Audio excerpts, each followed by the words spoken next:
तो शब्द शिव महापुराण के अंतर्गत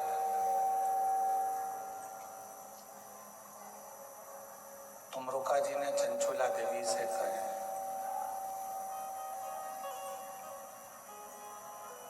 एक शब्द है लगाव और दूसरा शब्द है विश्वास।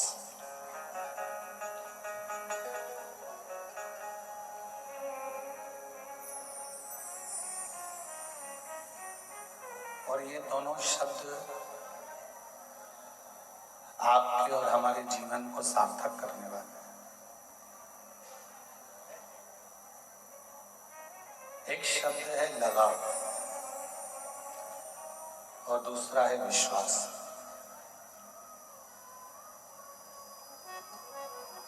अब आपका लगाव किससे है और विश्वास किस पर है, ये आप ही निश्चित कर सकते हैं।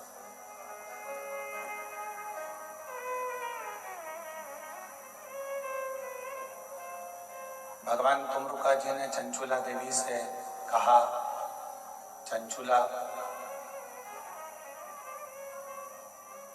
यदि मृत्यु लोक में मानव शरीर अगर मिला है, मृत्यु लोक में आपका और हमारा, यदि ये बक्सा बेकार है, इनके ये वाला फट चुका है,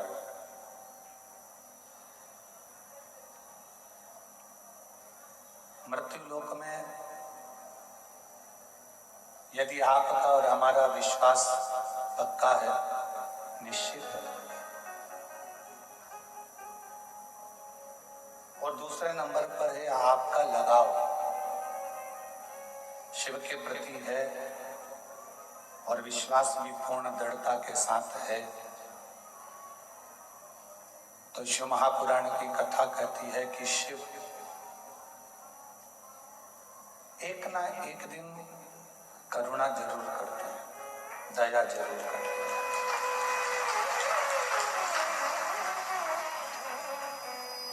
अब तुम्हारा लगाव किससे है?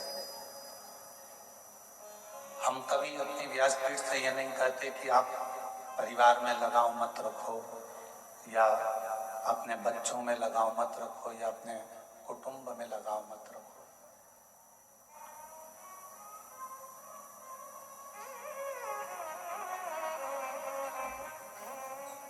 आप रखो,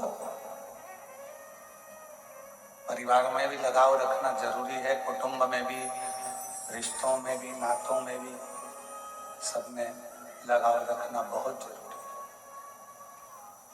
सब में लगाव रखो, मना नहीं कि लगाव न रखा जाए, पर शिव महापुराण की कथा कहती है कि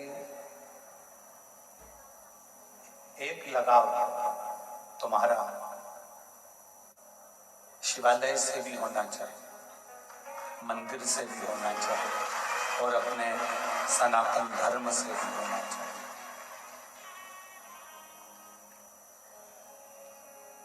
आज एक बहुत बड़ी, आज के समय में एक विडंबना चल रही है, लोग अपने अपने धर्म को त्याग देते हैं।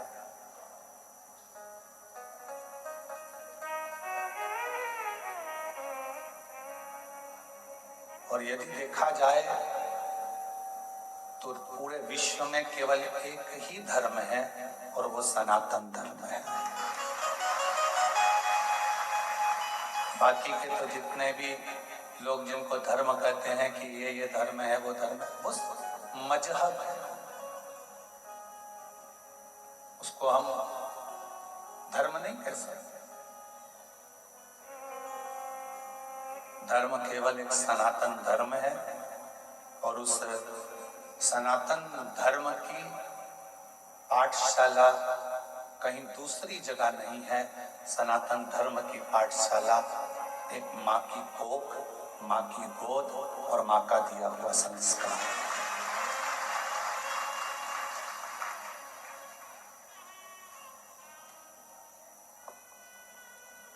एक माता की गोद, माता की कोख और माता का संस्कार ये हमारे सनातन धर्म की मजबूती देता है।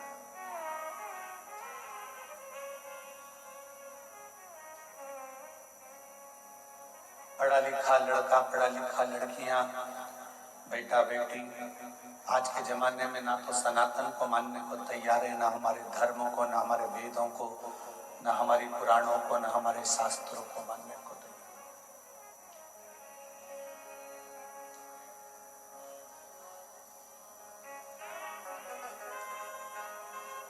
माना साइंस ने बहुत तरक्की करी है,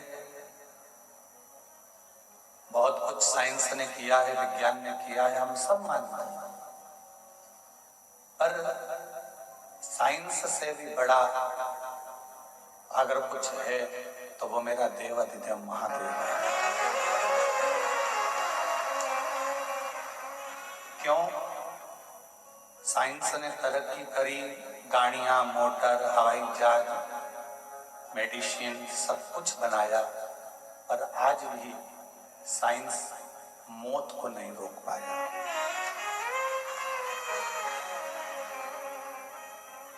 आज भी जन्म साइंस करा सकता है, बच्चे साइंस पैदा करा सकता है, बड़ा कर सकता है, मनुष्य को जानवर, जानवर को मनुष्य बना सकता है, पर साइंस आज भी मौत को नहीं रोक सकता। जिसकी आ गई उसको जाना ही पड़ेगा।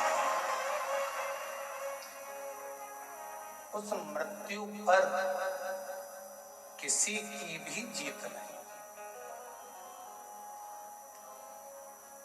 आखिरी में तो कह दिया जाता है कि उस परमात्मा के हाथ में है, वो संभालेगा तो संभलेगा, वो है तो सर्वस्व है, वो नहीं तो कुछ भी नहीं है। वो संभाले तो सब कुछ संभला हुआ।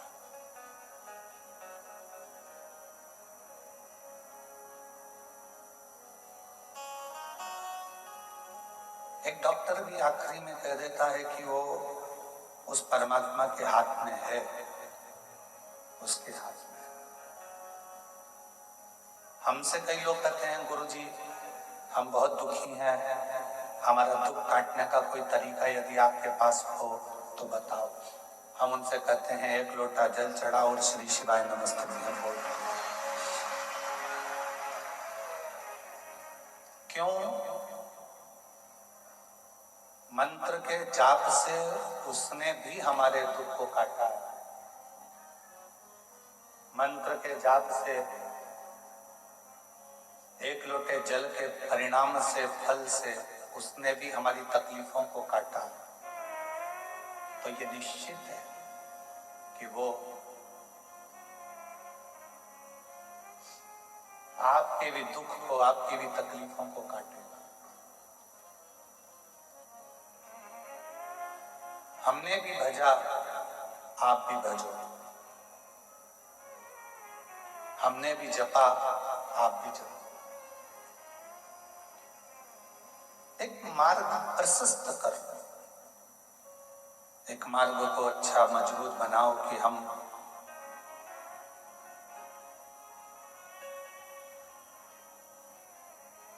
इस मार्ग पर चलेंगे और इस मार्ग पर चलने पर मुझे परमात्मा की अविरल भक्ति प्राप्त हो।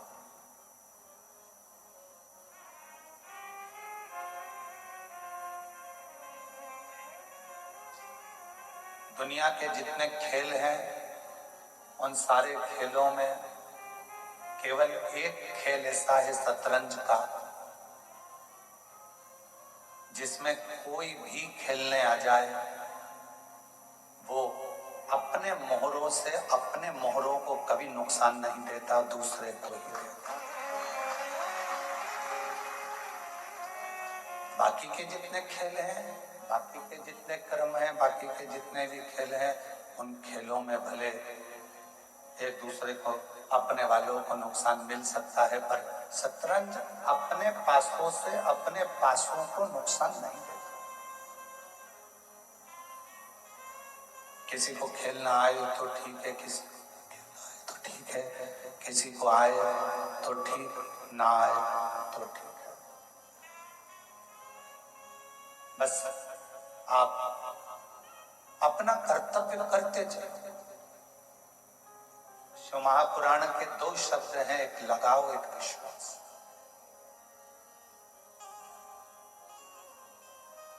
जितने जितने दुनिया के प्रवचन देने वाले हैं वो कहते हैं कि संसार में लगाव मत रखो, परिवार में लगाव मत रखो, धन में लगाव मत रखो, कुटुंब कबीले में लगाव मत रखो। उनका कहना अलग बात है, और उनसे खुद से पूछा जाए या उनका जीवन देखा जाए तो जितना लगाव तो आपका नहीं, उतना आज की दुनिया के बाबाओं का लगाव रहता है।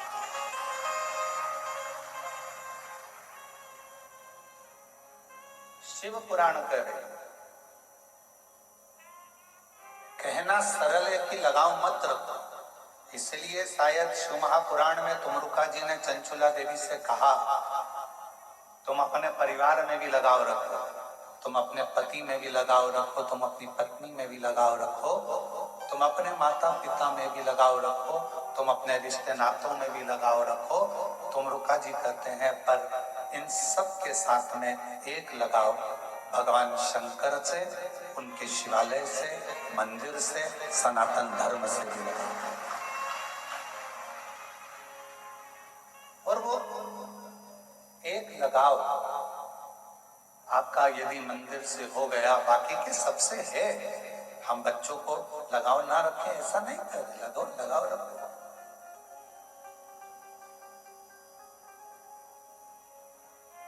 लगाव लगाते लगाते एक लगाव मेरे भगवान से, मेरे शंभू से, मेरे त्रिकालदर्शी से, मेरे कैलाशी से, मेरे अविनाशी से, मेरे शंकर से अवश्य रखें। वो लगाव आपकी जिंदगी का सुख प्रदान करेगा, वो लगाव आपकी जिंदगी का सुख प्रदान करेगा। शिव से किया गया लगाव, बेस कम कर दे भाई। शिव से किया गया लगाव, भगवान शंकर के शिवालय से किया गया लगाव, भगवान से किया गया लगाव एक न एक दिन आपको सुख अवश्य अवश्य। और मैंने तेरे भरोसे बाबा, तेरे ही भरोसे हवा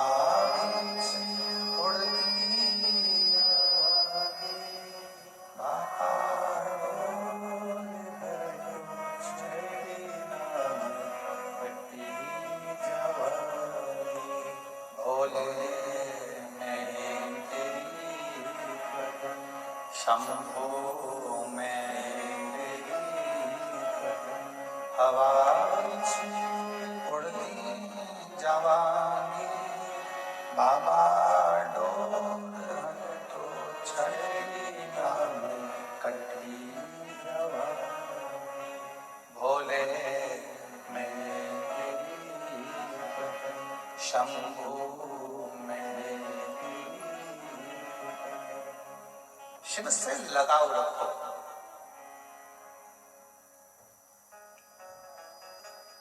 हम जिस कक्ष में रहते हैं उस कक्ष के बाहर एक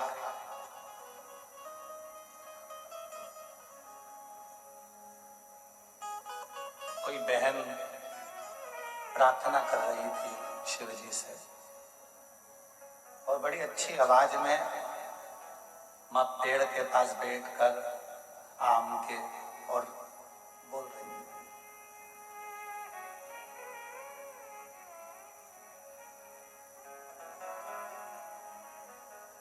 अब हम सुन रहे थे कि भाई क्या बोल रही है।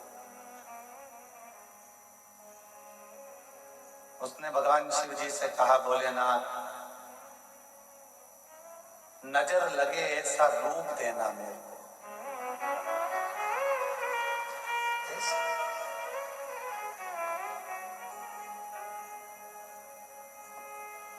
हमने मन में सोचा लोग भगवान से ये भी मांगने आते हैं।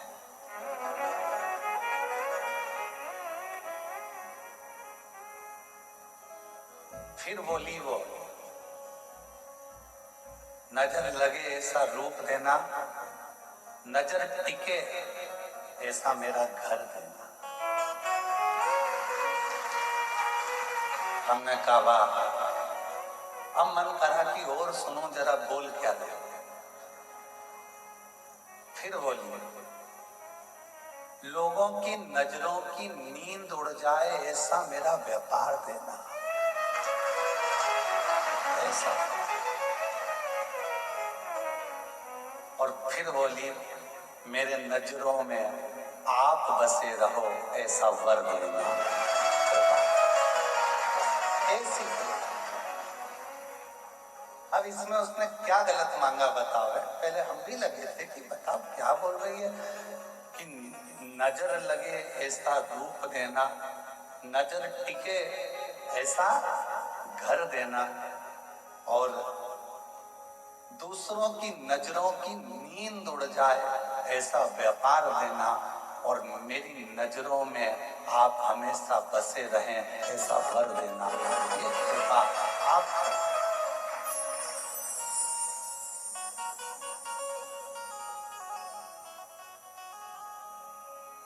हमारा मन करा कि कितनी सुंदर बोली है, इसको कुछ गिफ्ट देना चाहिए। हमने ललित पंडित जी से कहा, हरियाली मिक्सचर का पैकेट रखा है, हो सकता है आज इसका प्रदोष का व्रत हो तो दिया। तो फिर वो हरियाली मिक्सचर लेकर गया, फिर उनको दिया। तो उसने कहा मेरे को मिक्सचर थोड़ी ना चाहिए था, मुझे तो भगवान शिव से वर चाहिए था कि मेरी नजरों में आप बसे रहें, इससे ज्यादा कुछ भी नहीं चाहिए। आप मेरी नजरों में, क्योंकि एक सांसारिक मनुष्य की दृष्टि में शिव अगर बस गए, भगवान शंकर आकर अगर बस गए तो जीवन में आनंदित हो जाए।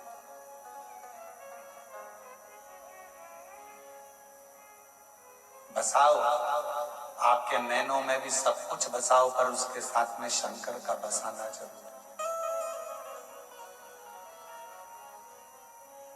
एक लगाओ, एक विश्वास, दो शब्द।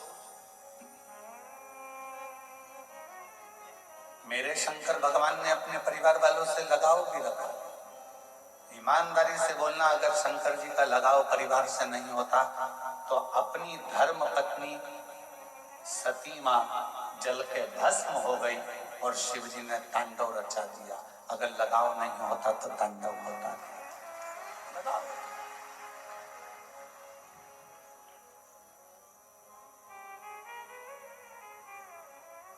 मेरे शंकर भगवान ने घर नहीं छोड़ा, मेरे शिव जी ने अपना परिवार नहीं छोड़ा, अपना घर नहीं छोड़ा, अपना कुटुंब नहीं छोड़ा। मेरे शंकर भगवान अपने परिवार बच्चों को नहीं छोड़ा। 33 कोटि देवता में केवल एक देवाधिदेव महादेव ऐसे हैं जिनका पूरा परिवार जगत में पूजा जाता है। धर्म पत्नी पार्वती माँ दुर्गा की भी पूजन होती है, तो गणेश जी की भी पूजन होती है, षडानंद कार्तिकेय जी की भी पूजन होती है, रिद्धि सिद्धि बहुओं की भी पूजन होती है, तो शुभ लाभ की भी पूजन होती है पोतों की, पर पोतों की आमोद प्रमोद की भी पूजन होती है, तो मेरे शंकर भगवान की बेटियों की भी पूजन होती है। वो शिव है, वो शंकर है, वो करुणा सागर, वो त्रिकालदर्शी, वो कैलाशी, वो अविनाशी है, वो शिव है। और शिव जी ने, तमरुका जी ने चंचुला देवी से कहा कि मेरे शंकर भगवान अपने भक्त को एक वर बहुत जल्दी देते। कौन सा वर देते हैं? तो कहा शिव जी अपने भक्त को वर देते हैं, तू मेरे परिवार का अंग है। अगर तू मेरे मंदिर में आकर एक लोटा जल चढ़ा रहा है, मेरे मंदिर में आकर मेरी पूजन कर रहा है, सेवा कर रहा है, चाकरी कर रहा है, तू मेरे मंदिर में सेवा चाकरी में लगा है, तो तू मेरे परिवार का अंग है। मैं अपनी धर्म पत्नी की पूजन करा सकता हूँ, बेटों की करा सकता हूँ, बेटियों की करा सकता हूँ, पोता पोती की पूजन करा सकता हूँ। तो शिव जी कहते हैं जो मुझे भजता है उसकी भी जगत में मैं जय जयकार करा देता हूँ, उसकी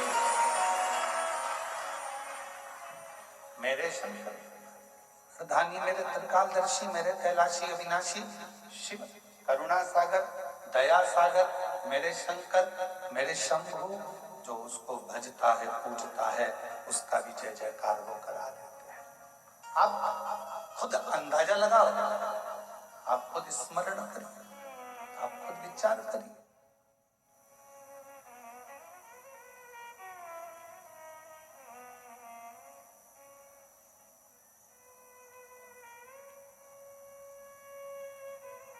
आप रोज भगवान शिव के मंदिर जाना चालू करो, शिव जी के मंदिर में एक लोटा जल चढ़ाना प्रारंभ करो, श्री शिवाय नमस्तुभ्यम बोलना प्रारंभ करो, भगवान के भजन गाना प्रारंभ करो।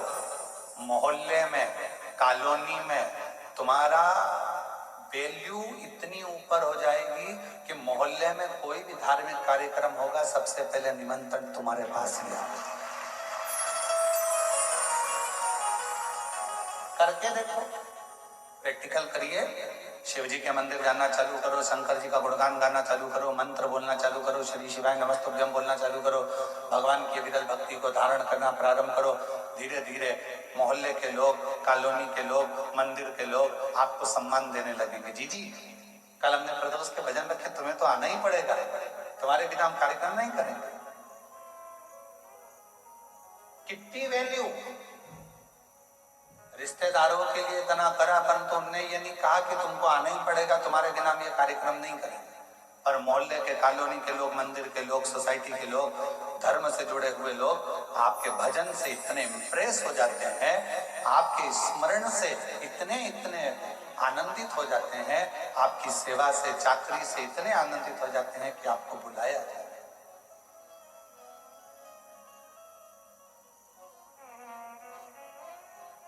आप सेवा में लगो तो।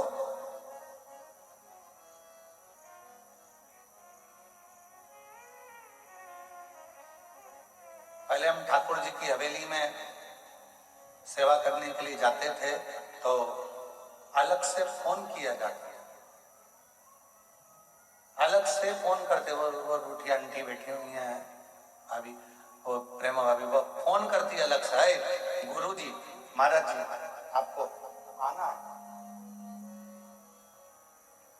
श्रृंगार करने के लिए, बाबा के लाड लड़ाने के लिए, ठाकुर जी के आज नौका विहार है, आज ये करना है, आज वो करना है, अलग से। तो घर के लोग कहते थे तुम बड़े वीआईपी हो, तुम्हें अलग से फोन कर कर बुलाया जाता है, और इतने सारे दर्शन करने आते हैं उनको नहीं बुलाते। हमने कहा जो ठाकुर की सेवा में, शिव की सेवा में, भगवान की सेवा में जो लगा हुआ है, उसको अलग से ही फोन कर कर बुलाया जाता है, क्योंकि ये मेरी सेवा में लगा अलग से। और अंत समय प्रभु आना पड़ेगा, वचन दिया तो निभाना पड़ेगा, आए ना आए प्रभु कुटुंब कबीरा, अंत समय प्रभु आना पड़ेगा, वचन दिया तो निभाना पड़ेगा, अंत समय प्रभु आना पड़ेगा, वचन दिया तो निभाना पड़ेगा। शिव मेरे वचन को निभाते हैं। आप बस दो शब्द अपने अंदर उतार लो, एक लगाव, एक विश्वास।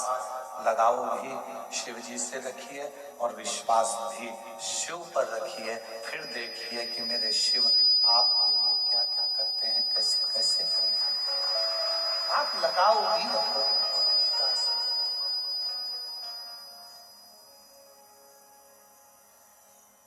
और फिर निवेदन है आप सबसे, संत नहीं बनना अपना, साधु नहीं बनना अपन को सन्यासन भी नहीं बनना,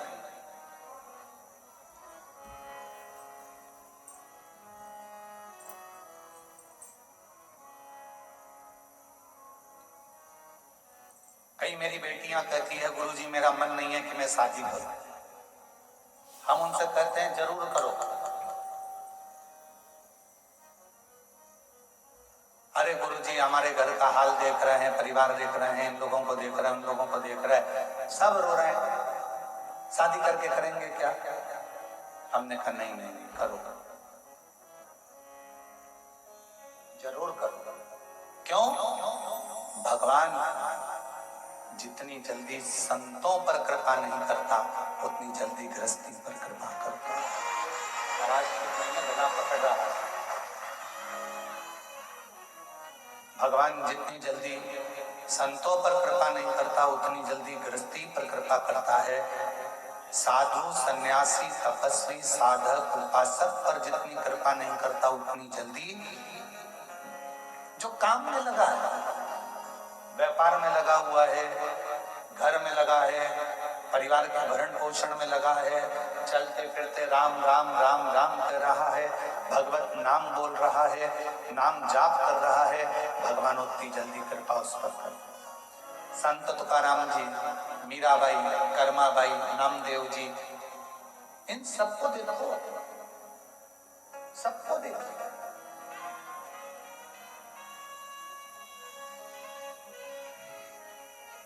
एक एक संत की लिस्ट उठाकर देखिए, प्रहलाद जी को देखिए, ध्रुव जी को देखिए, मीराबाई को देखिए, कर्माबाई को देखिए, जितने जितने जिन्होंने भगवान को प्राप्त करा उन्होंने अपना कोई घर नहीं त्यागा था, उन्होंने तो बस अपने भीतर के विकारों को, अहंकार को, काम को, लोभ को, आसक्ति को, तृष्णा को, वासना को त्याग दिया था, तो भगवान को मिलने में देरी नहीं लगी। और मैंने तेरे ही भरोसे बाबा, तेरे ही भरोसे हवा बीच उड़ती जावांगी बाबा,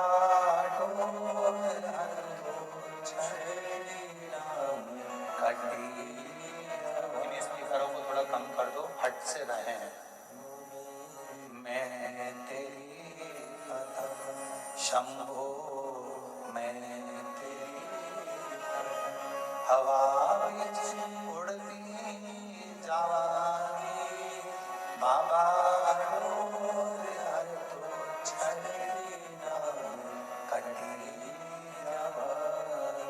शिव कथा कर रहे, भगवान शंकर का चरित्र कर, शिव महापुराण की कथा कर।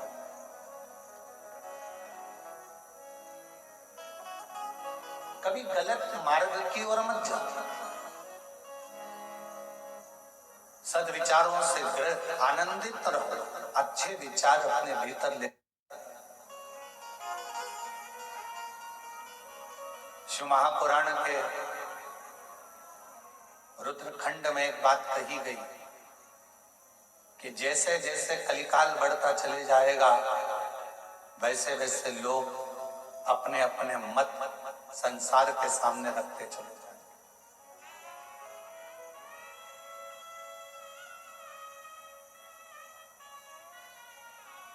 कलिकाल बढ़ेगा, लोग अपने अपने मत रखेंगे। कोई कहेगा नमः शिवाय बोलो, कोई कहेगा ओम नमः शिवाय बोलो, कोई कहेगा राम राम बोलो, कोई कहेगा हरे कृष्ण बोलो, कोई कहेगा ये बोलो, कोई कहेगा वो बोलो, कोई कहेगा इसको मत बोलो, कोई कहेगा ऐसा मत बोलो।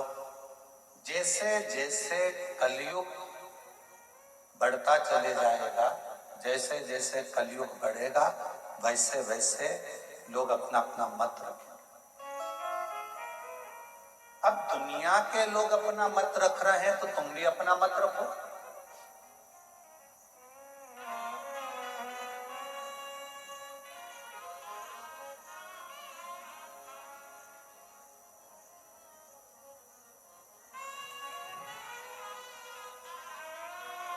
एक समझदार व्यक्ति और एक मूर्ख व्यक्ति में सबसे बड़ा अंतर कौन सा है? जम के बोलो जरा जल्दी से। समझदार व्यक्ति और मूर्ख व्यक्ति में सबसे बड़ा अंतर कौन सा है?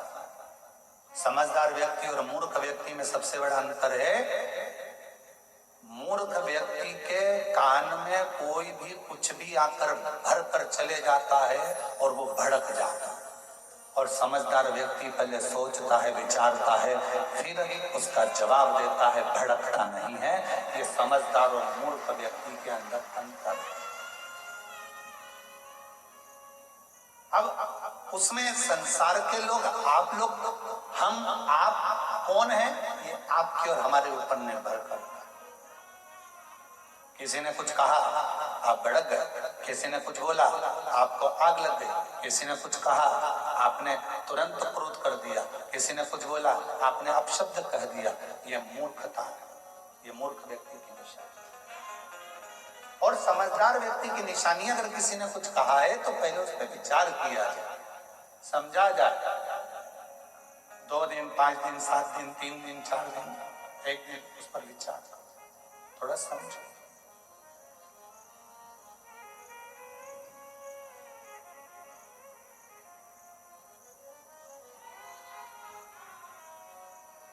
आजकल एक नया काम हो गया, नए नए लड़का लड़कियां कहते हैं कि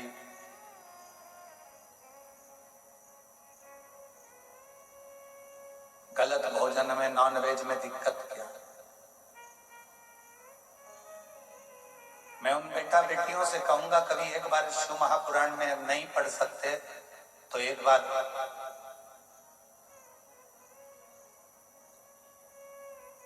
उज्जैन में 84 महादेवों में एक महादेव है 21वें नंबर के, उनका दर्शन कर। उज्जैन में जाकर दर्शन नहीं कर सकते तो काशी के 80 घाट के नजदीक में एक मंदिर है, उसका दर्शन कर। वहां भी नहीं जा सकते तो आंध्र प्रदेश का एक मंदिर है, उसका दर्शन कर आओ।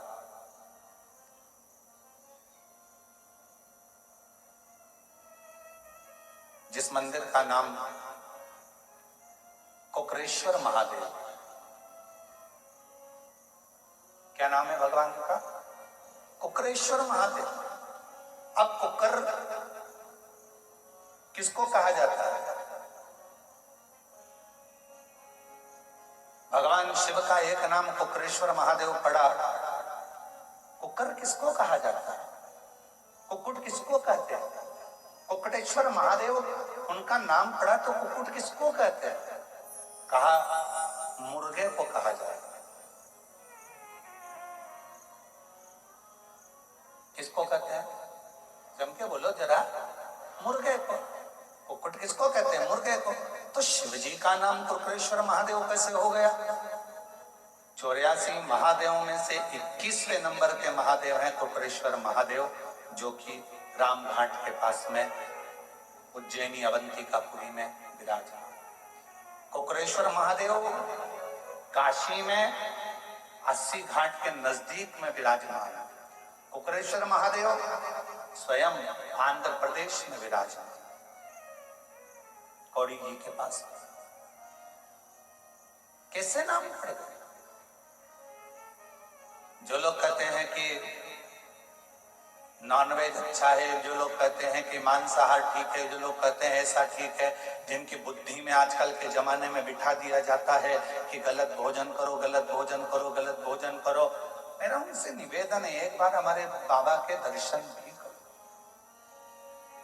बाबा का दर्शन कि कितनी सुंदर कथा आती है कुकरेश्वर महादेव की। 84 महादेव में एक महादेव है काशी में जो विराजमान है कुकरेश्वर महादेव, उनकी भी बड़ी रोचक कथा है। आंध्र प्रदेश में जो कुकरेश्वर महादेव विराजमान है, उनकी भी बड़ी रोचक कथा है। इन कथाओं को निकालो कि शिव जी को भी कौन सा नाम मिला? मुर्गे का नाम, कुकरेश्वर महादेव।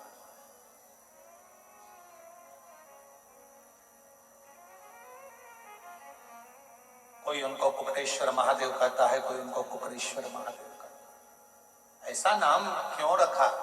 कहा एक कौशिक नाम के राजा हुए, बड़े विद्वान बहुत, और वो भगवान कि मंदिर देवालय शिवालय तो जाते नहीं थे, बस अपनी मस्ती में रहना, अपनी प्रजा को कोई तकलीफ ना हो, अपनी प्रजा को कोई कष्ट ना हो, उसका ध्यान रखते थे और अपने काम में लगे। कभी कभी मन करता तो देवालय तीर्थ शिवालय चले जाते, भगवान के मंदिर चले जाते, स्मरण करते। उनकी पत्नी उनसे बहुत दुखी थी। कौशिक राजा की जो धर्म पत्नी थी वो बड़ी दुखी थी। क्यों? क्योंकि जिस दिन से कौशिक राजा के साथ में उनका विवाह हुआ था, उस दिन से वो धर्म पत्नी ने अपने पति को शाम का सूरज ढलते ही, जैसे ही सूरज ढला और सुबह का सूरज उगा, तब तक उनका पति उनके पास में नहीं रहता। पूरी रात, जिस दिन से शादी कर आई थी, उस दिन से पति का दर्शन रात्रि के समय होता नहीं, केवल दिन में पति का दर्शन करती। सुबह से लेकर सुबह का सूर्य उगेगा, उससे लेकर रात्रि का शाम का सूर्य अस्त होगा, तब तक पति का दर्शन होता था, पर रात्रि के समय पर पति का दर्शन नहीं होता था। कौशिक राजा कहां चले जाता था मालूम नहीं पड़ता। पत्नी बड़ी दुखी थी। शादी को मेरे इतने साल हो गए, शादी हुए 25-30 साल हो गए, पर पति रात को कहां जाता है पता नहीं पड़ता, कहां गायब हो जाता है मालूम नहीं पड़ता। बड़ी दुखी थी, आंख में आंसू आ गए। इतने साल निकल कर मेरा पति आखिर रात्रि को जाता कहां? अब चिंता तो व्यापी। और शंभो शरण पड़ी मांगू घड़ी रे, दुख का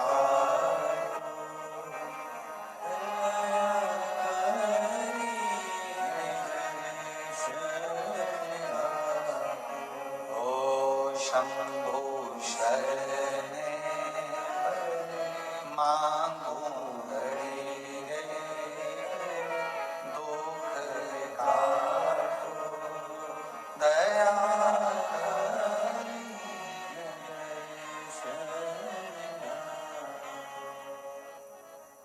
अब पत्नी के मन में ये प्रश्न करते करते करते करते शादी के 35 साल निकल गए, पर पति रात को कहां जाता है, कहां पहुंच जाता है, कहां गायब हो जाता है मालूम नहीं, समय नहीं।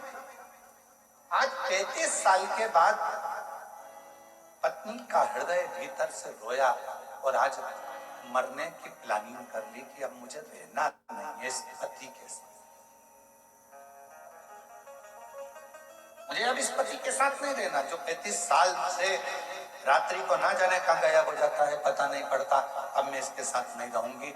और हो सकता है कि आज का समय होता तो शायद तलाक ले लेती, पर पूर्व का समय था तो वो सीधे अपने प्राणों को त्यागने के लिए चली। पूर्व का समय, और प्राणों को त्यागने के लिए जैसे ही चली, बस जानकर एक कुएं में अपने प्राणों को, एक बावड़ी में अपने प्राणों को त्यागने ही वाली थी, इतनी देर में वहीं से गालव ऋषि निकल कर जा रहे। अब देखिएगा जरा, शंकर करुणा कैसी करता है, शिव कृपा कैसी करता है। जब जब व्यक्ति हारता है, जब जब व्यक्ति हारता है, और अगर उसने कभी जिंदगी में एक लोटा जल चढ़ाया होता है, तो उसके हार के समय पर शिव खुद किसी ना किसी को भेज देते। शिव करुणा सागर किसी ना किसी को भेज देते हैं। गालव ऋषि का आगमन हुआ और गुरु का काम क्या है? आप लोग शिव गुरु, शिव महापुराण की कथा सुन रहे हो। गुरु का काम क्या है? दीप जलाना, प्रकाश करना। गुरु का काम है प्रकाश करना। और गुरु, सर्वश्रेष्ठ गुरु का लक्षण क्या है? सर्वश्रेष्ठ गुरु वही होता है, एक राजा के महल में भी दीप लगाए तो एक गरीब की झोपड़ी में भी दीप लगाए तो समझना कि गुरु है। राजा के महल में भी जो दीपक से प्रकाश करता है और गरीब के झोपड़े में भी दीपक से प्रकाश करता है, वो गुरु होता है। पैसे वाला आया, दरवाजा खोल दिया। धनपति आया, दरवाजा खोल दिया। सत्तापति आया, दरवाजा खोल दिया।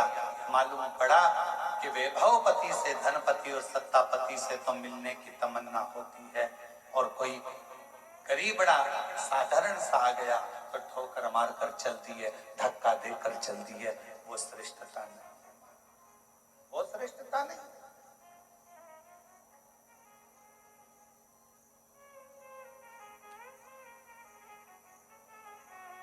एक साधारण भी आए तो उसका सम्मान, और एक राजा भी आए तो उसका सम्मान, एक धनपति भी आए तो उसका सम्मान, और एक गरीबड़ा भी आए तो उसका सम्मान, उसके अपमान ना।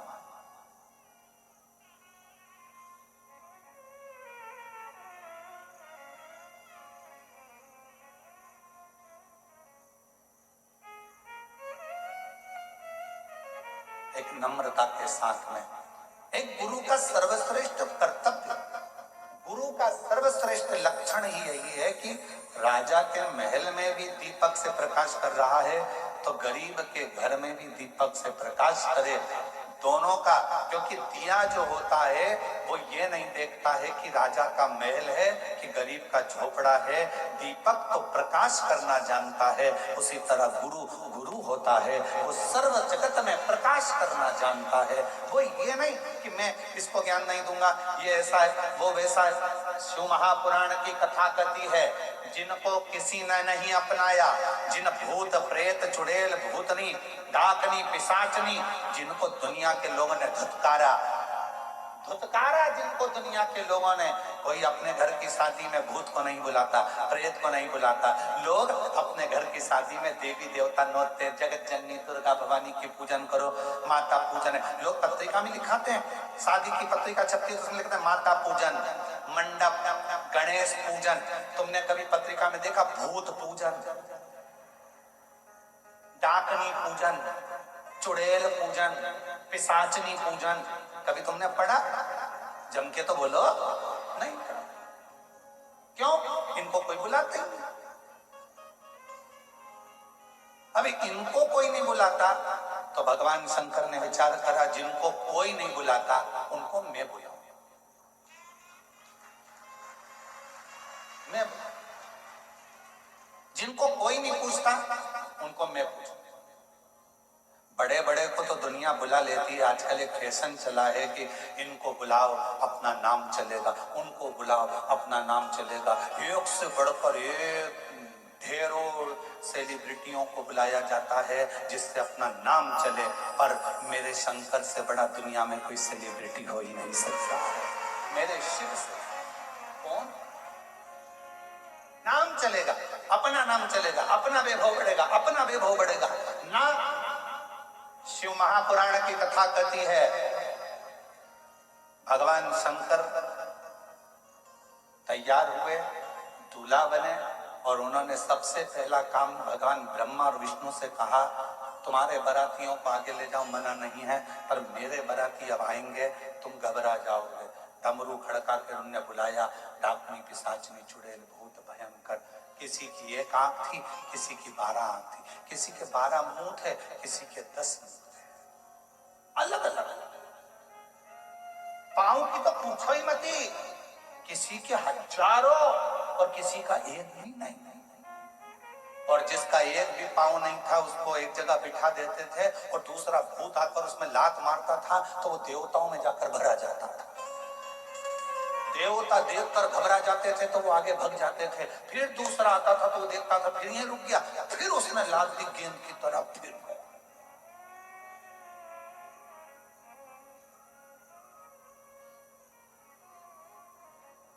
एक जगह पर भगवान शंकर का नंदी पहुंच गया, और वो जो बिना पांव वाला भूत था वो बैठा था। शंकर जी ने उसको हंसकर पूछा, क्यों रे, क्या हो गया? वो भूत बोला, बहुत देर से लोग मुझे लाती लात मार रहे, बहुत कुछ कृपा करो ना प्रभु, अभी पीछे से और आ रहे होंगे, फिर लात देंगे धर के। शंकर भगवान अपने भक्त को बल देते, तो शिव जी ने कहा उस भूत से, क्यों चिंता करता है, हल्का रहेगा तो लात मारेंगे, मेरा वर है तुझे, एकदम भारी हो जा, एकदम भारी पत्थर की तरह, फिर देखो लात पड़े कि नहीं पड़े। फुटबॉल का मैच देखा है आप लोगों ने? फुटबॉल का, अरे जम के तो बोलो।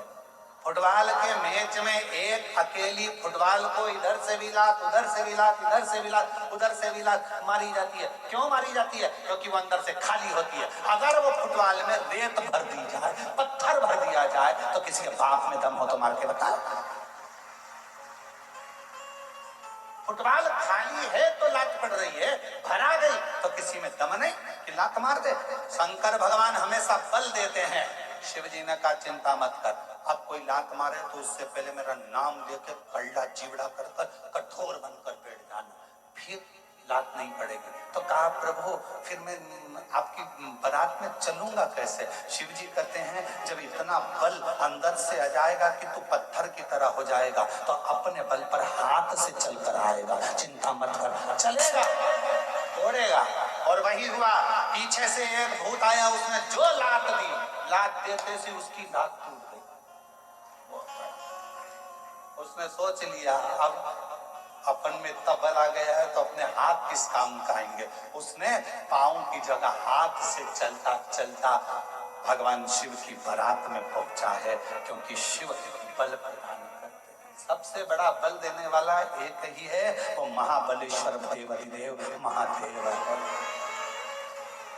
शिव जी का एक नाम महाबलेश्वर है, क्योंकि वो बल प्रदान करता है। भगवान शंकर अविरल बल देते हैं, इसलिए उनका नाम महाबलेश्वर भी कहा। हाथ के बल पर चलते।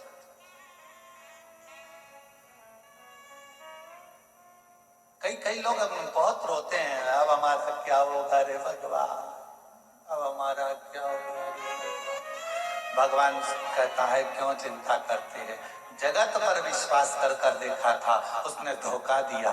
जगत के लोगों ने ठोकर दी, अब खुद पर विश्वास कर, खुद को मजबूत कर। किसी की सामर्थ्यता नहीं कि कोई तुझे ठोकर लगा, खुद की।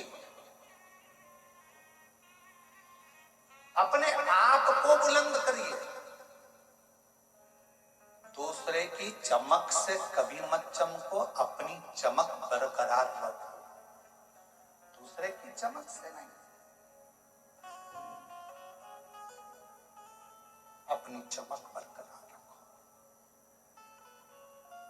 विचार करा कि मेरे प्राण छोड़ जाए। कौशिक राजा की धर्मपत्नी मरने के लिए, प्राण छोड़ने के लिए बावड़ी पर कुएं पर पहुंच गई। सामने से गालव ऋषि ने रोक दिया, क्या कर रही हो, कौन हो तुम? मैं कौशिक राजा की पत्नी। क्यों हुआ, क्या हुआ? महाराज 35 साल हो गए मेरी शादी को, पर मेरा पति दिन में तो दिखता है पर रात में नजर नहीं, ना जाने कहां चले जाता है, दिखता भी नहीं है, ओझल हो जाता है, समझ नहीं आता क्या करूं।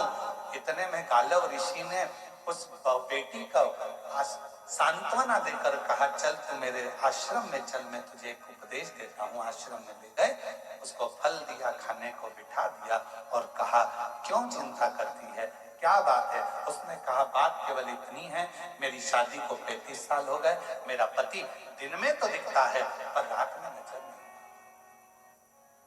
इतनी सी बात। हाँ? क्या नाम है तेरे पति का?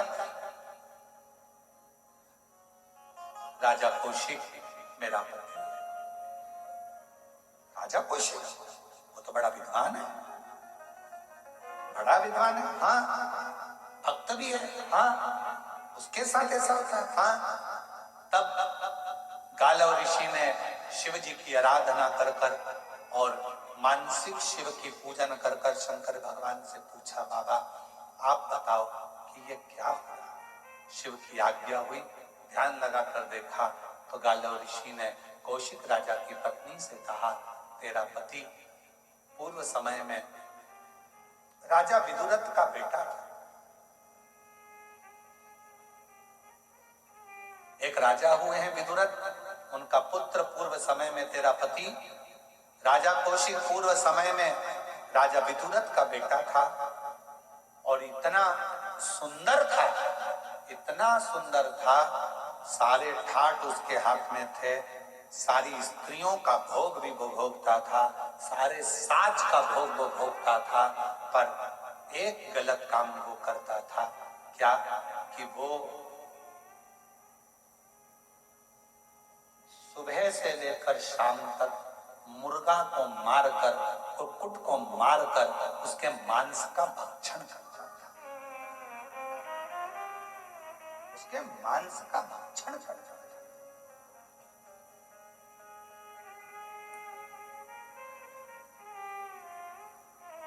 सारे कुक्कुट मारे जाने लगे।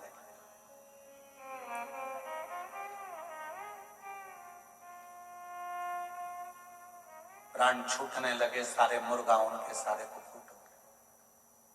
नगर के जितने कुक्कुट थे, जितने मुर्गा थे, सब अपने राजा के पास गए।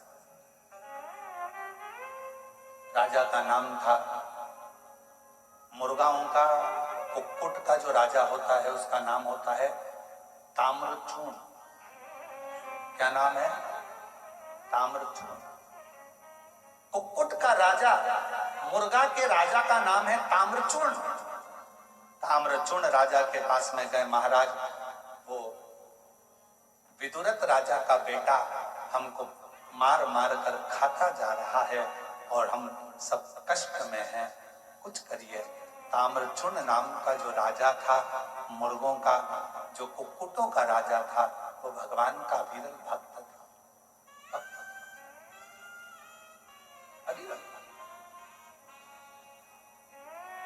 कल कथा में कहा था, एक चींटी भी अगर शिव जी से चिपकी हुई है ना, तो समझ लेना कि वो साधारण नहीं है।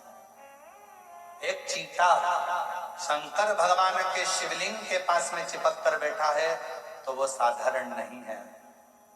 एक छोटा सा कीड़ा भी शंकर के शिवलिंग के पास बैठा है तो समझ लेना वो साधारण नहीं है। ना जाने कौन सा पूर्व जन्म का पुण्य होगा जो शिव के करीब में आया। शिव के जितने भी शिव भक्त कुबेरेश्वर बाबा की धरा पर पहुंचते हैं, और अगर हम सीहोर में रहते हैं, कुबेरेश्वर बाबा के धाम में रहते हैं, तो हम इन भक्तों का दर्शन कहीं से भी एकांत से हम करते रहते हैं कि बड़े किस्मत वाले हैं जो बाबा के धाम में कंकर शंकर की भूमि पर आए हैं। कोई पिछले जन्म के अच्छे कर्म मुझे बाबा तेरा, कोई पिछले जन्म के अच्छे कर्म मुझे बाबा तेरा। जहाँ सारी दुनिया झुकती है, जहाँ सारी दुनिया झुकती है, मुझे वो आली दरबार मिला, दरबार मिला। कोई पिछले जन्म के अच्छे कर्म मुझे बाबा तेरा, कोई पिछले जन्म के अच्छे कर्म मुझे बाबा तेरा। कोई पिछला जन्म का कोई पुण्य हो, पिछले जन्म का पुण्य।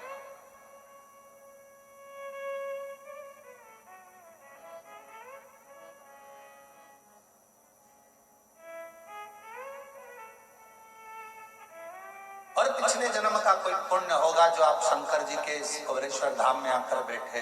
कोई पिछले जन्म का पुण्य होगा जो आप शिव जी की कथा को सुन रहे हैं। कोई पिछले जन्म का हमारा पुण्य होगा जो शिव जी की कथा को बाँच रहे हैं। कोई पिछले जन्म का पुण्य होगा जो बाबा की इस पवित्र धरा का लाभ ले रहे हैं। ये पूर्व का सुख, आज का नहीं।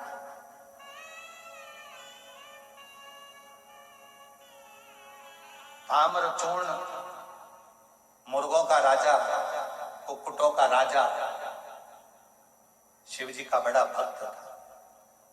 कहा मुर्गा भी क्या शंकर का भक्त होता है? क्या मुर्गा भी शिव का भक्त? आंध्र प्रदेश के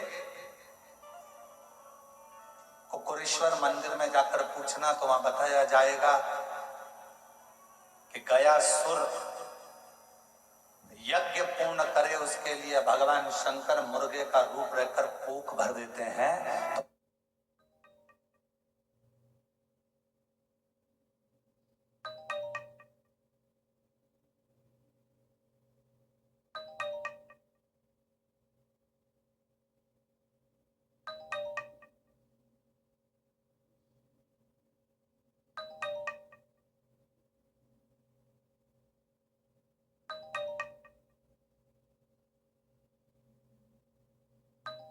तो शंकर महाकुबरेश्वर महादेव के रूप में पूजा है।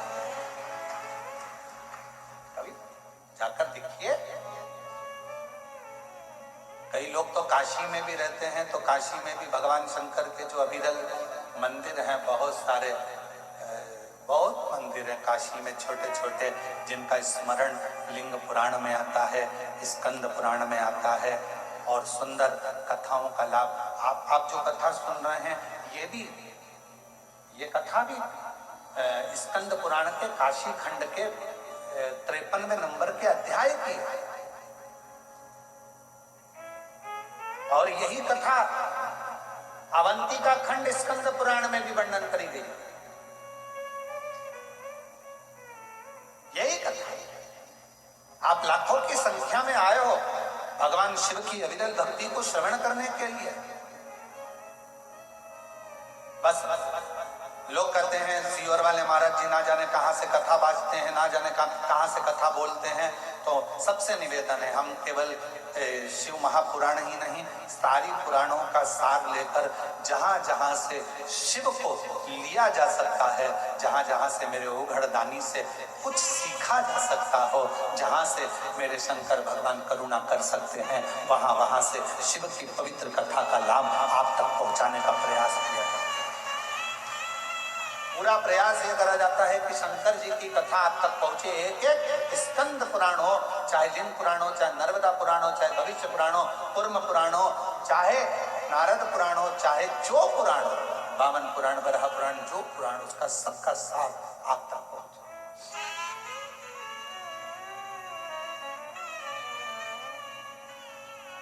तो कहा ताम्रचूर्ण राजा, कुक्कुटों का राजा, मुर्गाओं का राजा भगवान का उपासक था, और उस राजा के पास सूचना पहुंच गई कि ये विदुरथ नाम के राजा का बेटा तो हमको मार मार कर खाए जा रहा है और बहुत कष्ट दे रहा है, कुछ कृपा करिए, कुछ दया करिए, कुछ कृपा। कालो मुनि ने कहा रानी से, हे रानी, तभी उसी समय ताम्रचूर्ण राजा को क्रोध आ गया, जो शिवजी के मंदिर से आ रहा था,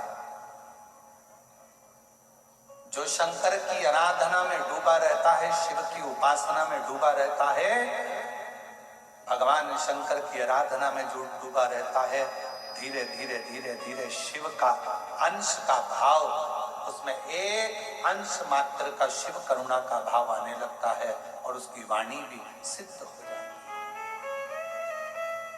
कबीरदास जी का एक प्रसंग सामने आता है कि कबीरदास जी के बेटे के पास में एक व्यक्ति आया, और आकर किसी ने कहा कि इस व्यक्ति को शरीर में कुष्ठ रोग हो गया। कुष्ठ रोग? हमने सुना है कि आप ठीक कर देते हो। कबीरदास जी के बेटे ने कहा कोई बात नहीं। कबीरदास जी के बेटे ने 3 बार राम राम राम कहा और कहा जाओ तुम ठीक हो गए, और उसका रोग समाप्त हो गया। रोग समाप्त हो गया, कुष्ठ रोग मिट गया। कितनी बार राम राम बोला? जम के बोलो जरा। 3 बार राम राम बोला, कुष्ठ रोग समाप्त हो गया, वो चले गया। थोड़ी देर बाद कबीरदास जी आए और कबीरा बाबा ने पूछा, बेटा क्या बात है, ये जो बाहर गया ये कौन था? कहा इसके शरीर में कुष्ठ रोग हो गया था, बीमार था, आस लेकर आया था, इसलिए मैंने 3 बार राम राम राम राम कहकर उसका रोग समाप्त कर दिया। कबीरदास जी की आंख में जल छलक गया। कबीरा बाबा ने कहा अपने बेटे से, तुम्हारी भक्ति अभी प्रबल नहीं हुई है, तुम्हारा विश्वास अभी प्रबल नहीं हुआ, इसलिए तुम्हें 3 बार राम राम कहकर दुख मिटाना पड़ रहा है। जिस दिन तुम्हारा विश्वास और भक्ति प्रबल होगी, मुख से नाम नहीं निकलेगा, घट की जिह्वा में राम होगा और देख लोगे उतने में दुख कट जाएगा। केवल देखो और दुख कटे, समझ लेना कि तुम्हारा भगवान पर भरोसा बढ़ गया है। तुम्हारे देखने से, मात्र तुम्हारी दृष्टि से उसका दुख कटने लगा। केवल देखने से दुख कट रहा है, समझ लो कि तुम्हारा विश्वास उस इष्ट के प्रति, तुम्हारा भरोसा उस परमात्मा के प्रति और तुम्हारा सिद्धता उस मंत्र के प्रति बढ़ गई है। मेरी जीजियां, मेरे जीजाओं, मेरी बेटियां, बेटाओं, आप लोग कथा में आते हो, कुबेरेश्वर धाम आते हो, हम कहते हैं 108 बार श्री शिवाय नमस्तुभ्यं हम बोला करो। ये बोलने का इसलिए कहते हैं क्योंकि आपकी वाणी, आपका घट, आपकी जिह्वा, आपका मन, आपकी नेत्र, आपकी श्रवण शक्ति, आपकी वाणी पवित्र होती चली जाए और वो मंत्र आपकी घट के जिह्वा में ऐसा बैठ जाए।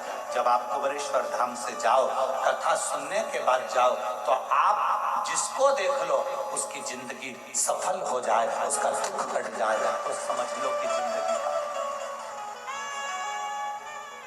जिंदगी का आनंद इसी को कहते हैं।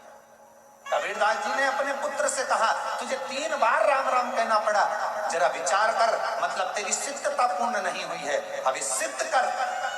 घट की जिह्वा में राम बैठा हो और मात्र दृष्टि दी जाए, एक बार देख लिया जाए, उतने में दुख कट जाए, तो समझ लो कि जीवन का आनंद कट गया।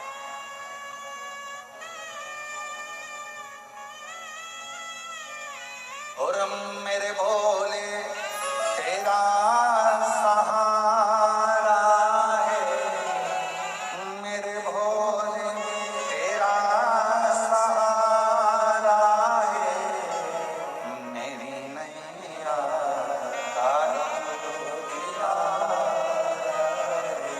मेरी नैया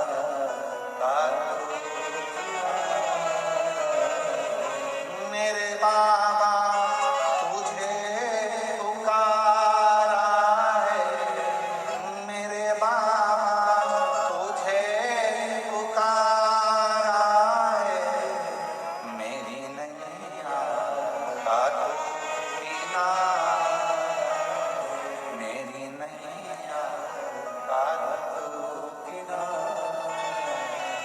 कोई शिव का भक्त, कबीरदास जी का पद याद रखना कि कबीरदास जी ने अपने बेटे से कहा था कि भगवान की ऐसी सिद्धता प्राप्त कर, ऐसा मंत्र जाप कर, ऐसा स्मरण कर कि बोलना भी नहीं पड़े और सामने देखा और उसको रोग मुक्त हो जाए, तकलीफ मिट जाए, कष्ट मिट जाए, मात्र देखने से।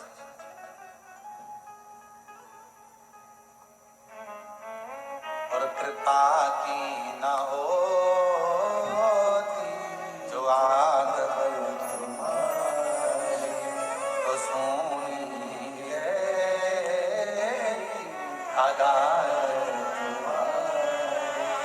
गरीबों के दिल में जगा तुम न पाए, तो किस दिल में हो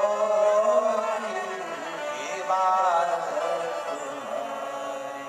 आप केवल दृष्टि पड़े और सुख मिल जाए। एक पत्र है, अच्छा है, देखिए।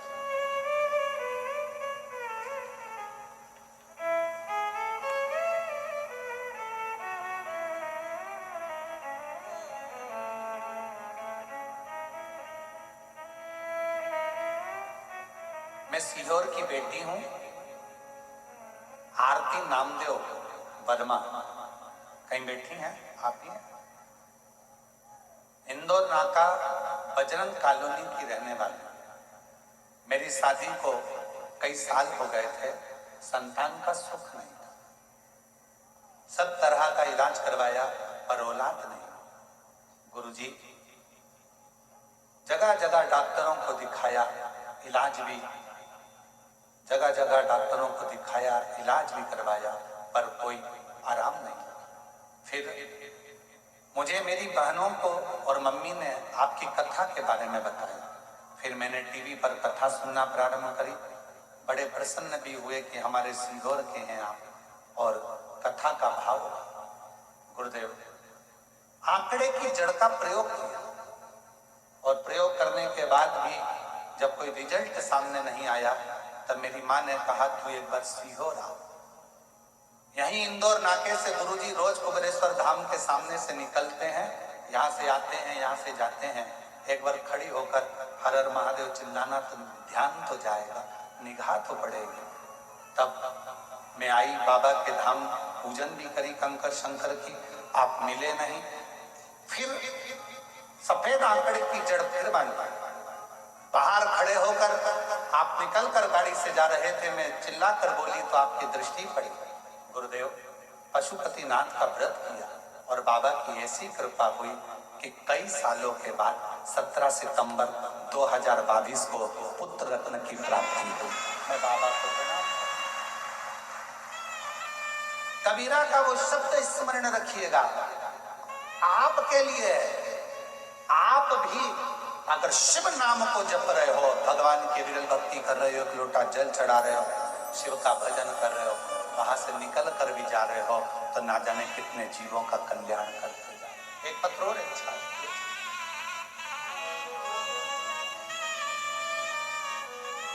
मैं सीमा नायक पति शैलेश नायक निवासी गोरखगंज जिला रायसेन से हूं।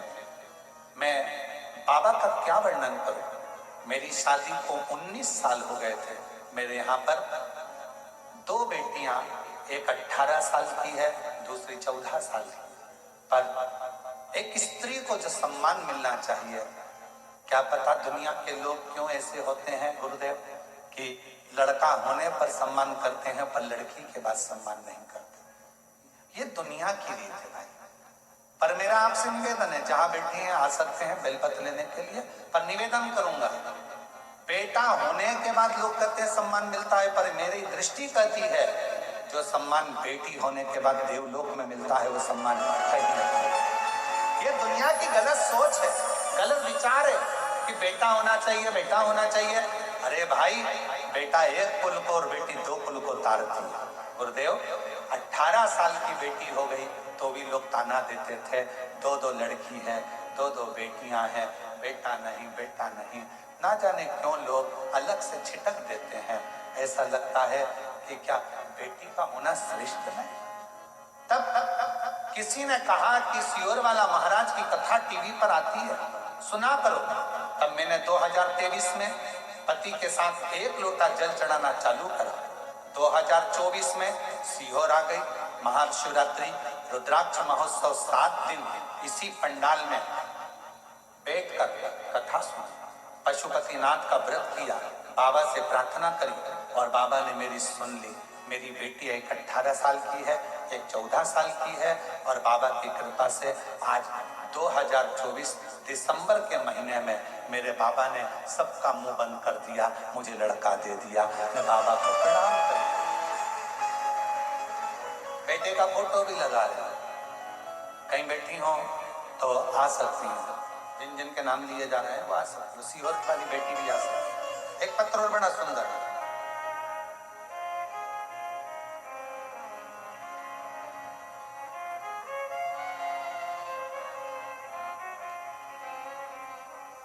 अंजू सिंह उत्तर प्रदेश जिला बुलंदशहर की रहने वाली है। और अंजू सिंह उत्तर प्रदेश जिला बुलंदशहर की रहने वाली है। 1 लोटे जल का मैं क्या वर्णन करूं गुरुदेव। मेरी शादी को 10 साल हो गए थे, मुझे कोई संतान प्राप्ति नहीं हुई। मैंने बहुत प्रयास करा परंतु कोई लाभ प्राप्त नहीं हुआ, अतः डॉक्टर ने भी साथ छोड़ दिया। मुझे भी फिर विष्णु महापुराण के बारे में एक सहेली ने बताया। मैंने आपकी कथा, पत्र पढ़ रहे हो, एलईडी पर आ रहा है, आपकी कथा सुनी और रोज शिव जी को 1 लोटा जल चढ़ाना शुरू करा। मैंने आपके बताए अनुसार पशुपतिनाथ का व्रत किया और सफेद आंकड़े की जड़ का उपाय करा। बाबा की कृपा से उसी महीने मेरा गर्भ ठहर गया। बाबा ने ऐसी करुणा करी, 10 साल के बाद मुझे पुत्र रत्न की प्राप्ति हुई। मैं बाबा को प्रणाम करने के लिए आया। शिव उपासना किसको कहते हैं? और तेरी कृपा का क्या है भरोसा, कब किस पर हो जाए जरा सी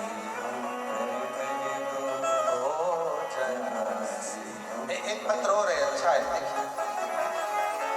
मेरा नाम राजू भाई, पति संजय, गांव तनोड़िया, जिला आगर, मालवा, मध्य प्रदेश की रहने वाली। एक लोटे जल का मैं वर्णन करूं, 2022 में मेरे बेटे मोहित सिसोदिया ने आर्मी की तैयारी की। उसमें 2 सेकंड फासला रह गया, रस्सी खींच दी गई, बेटा निराश हो गया। कोशिश करना, फिर अगली बार फिर कोशिश करना, मैंने बेटे को समझाया। तब 2023 में भर्ती आई। गुरुजी, मैंने कहा कि सीहोर वाला महाराज कहता है बाबा का नाम लेकर अपनी मेहनत को 4 गुना बढ़ाओ, अपनी मेहनत को 4 गुना बढ़ाओ और पशुपति व्रत करो। तो मेरे बेटे मोहित ने 2 बार पशुपतिनाथ का व्रत करा और मैंने सोमवार का व्रत किया। और मोहित ने मेहनत करी, दिन रात 4 गुना पढ़ाई भी करी, क्योंकि आप कहते हो कि मेहनत को 4 गुना करो। और अब की बार बेटा कहता है कि 100% मेरा नंबर आएगा। बाबा की क्या वर्णन करूं गुरुदेव, बेटे ने मेहनत तो करी पर फिजिकल में 100% अंक जो लाना थे वो रह गए। फिर बेटा घबरा गया, अंत में फिर तैयारी करी और मेरा बेटा उस समय पर बहुत रोया। कहा ठीक है, एक बार फिर बाबा करुणा करेगा। तब हमारे बेटे को लेकर सीहोर आई। बाबा के धाम पर विश्वास के साथ महाशिवरात्रि की कथा चल रही थी सीहोर में। तो मैंने मेरे पति से कहा कि मुझे बाबा के चरणारविंद का स्मरण करो, सीहोर की कथा में ले चलो। और मेरे पति सीहोर में मुझे लेकर आ गए। पंडाल में हमने कथा सुनी, बाबा से प्रार्थना करते रहे। गुरुदेव, हमारे पास में उस समय पर तकलीफ चल रही थी, किराए का नहीं था, तो 500 रुपए दूसरे पड़ोसन के लेकर आई थी। बाबा से बस प्रार्थना करने आई थी। बाबा, मैंने सुना है रुद्राक्ष महोत्सव में शिवरात्रि के समय पर जो आता है तेरे पंडाल में, तो उसकी झोली भरकर भेजता है। बाबा, मेरे बेटे का नाम नहीं आया, कुछ करुणा कर। हम तो यहीं थे गुरुदेव, और तभी महू आरओ से ऑफिस से फोन आ गया कि तुम्हारे बेटे का सिलेक्शन हो गया है। तब मेरे बाबा ने मेरे ऊपर खुशी की, भरमार कर दी। मैं बाबा को यहाँ प्रणाम करने आया। गुरुदेव, मेरे बेटे का मन था कि जब मैं आर्मी में नौकरी करूं तो मेरा पहली कहीं नौकरी ऐसी हो कि मैं भोलेनाथ की सेवा करूं। आज मेरे बेटे की ज्वाइनिंग होने के बाद बेटे की पहली नौकरी अमरनाथ की ड्यूटी लगी है। अमरनाथ में मेरा बेटा ड्यूटी कर रहा है। बेटे का फोटो लगा रही हूँ, बेटे का फोटो लगाया गया है। अब मेरा बेटा आर्मी में हो गया। जहां बैठे हों आ सकते हैं जिनका नाम लिया।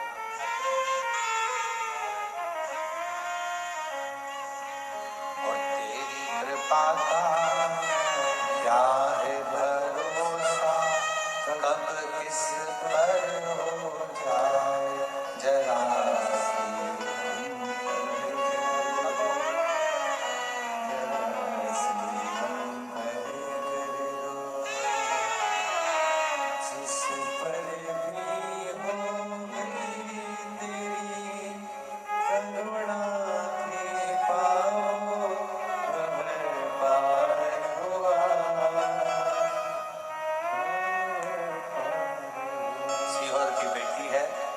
सालों तक 5 साल 6 साल 7 साल ऐसे निकलते चले गए, संतान का सुख नहीं आया।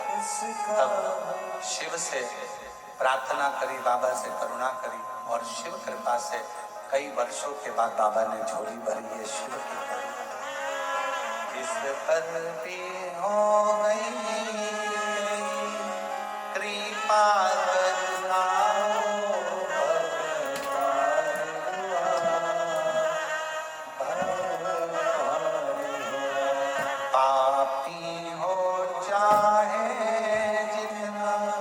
उसका भी पापा